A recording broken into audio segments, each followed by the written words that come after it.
মৰমৰ ছাত্ৰ ছাত্ৰীসকল, মই এইটো ভিডিঅ'ৰ মাধ্যমেৰে এফাৰ্মেটিভ সেন্টেন্স এটাক নেগেটিভ লৈ কেনেকৈ ল'ব পাৰি ইয়াৰ সহজ পদ্ধতি আমি তোমালোকক আলোচনা কৰিম বা বৰ্ণনা কৰিম।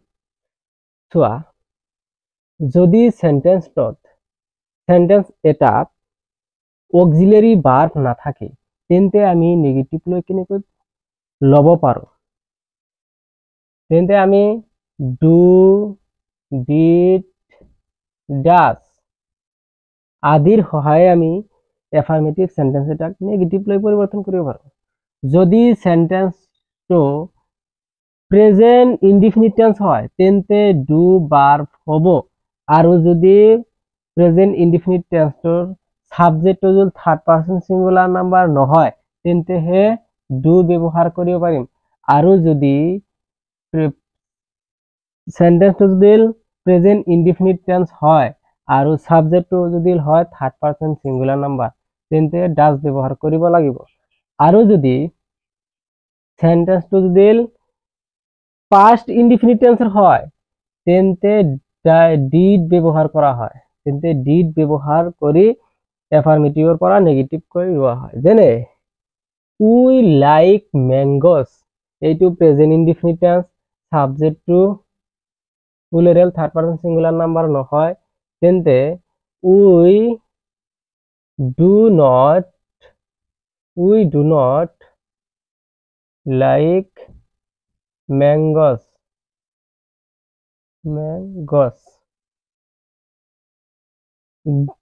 go out don't present indefinite tense হয়, প্রেজেন্ট ইনডিফিনিট টেন্সৰ বাক্য। do not go out, she likes dancing, এইটো প্ৰেজেন্ট ইনডিফিনিট টেন্স হয় আৰু থাৰ্ড পাৰসন সিঙ্গুলাৰ নাম্বাৰ যাৰ বাবে ভাৰ্বৰ লগত এস যোগ আছে। she does not, ইয়াত কি হ'ব does not, কাৰণ ইয়াত থার্ড পারসন সিঙ্গুলার নাম্বার আছে। she does not like dancing, she does not like dancing.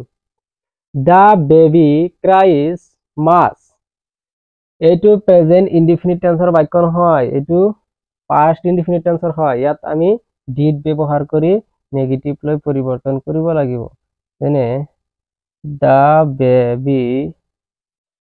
baby did not বা didn't cry much.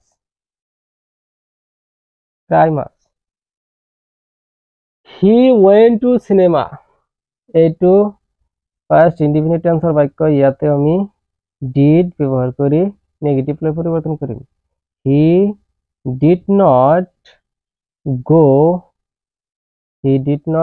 to cinema.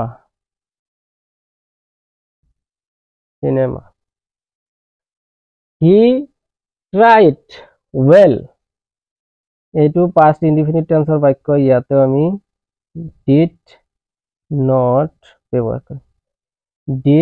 he did not try well. ইয়াত এটা কথা লক্ষ্য ৰাখিব লাগিব, যেতিয়া আমি নেগেটিভ কৰিবলৈ ডিড ব্যৱহাৰ কৰিম সেই সময়তে মেইন ভাৰ্বৰ যিটো ভাৰ্বৰ যিটো ভাৰ্ব ফৰ্ম আছিল পাস্ট প্ৰেজেন্ট পৰা পাস্ট আছিল, ভার্ব টু অর্থাৎ ভার্ব টু, সেই ভার্ব টু কিন্তু ভার্ব টু আর নাথাকে, এইটো ভার্ব অন লৈ পৰিৱৰ্তন হৈ যাব।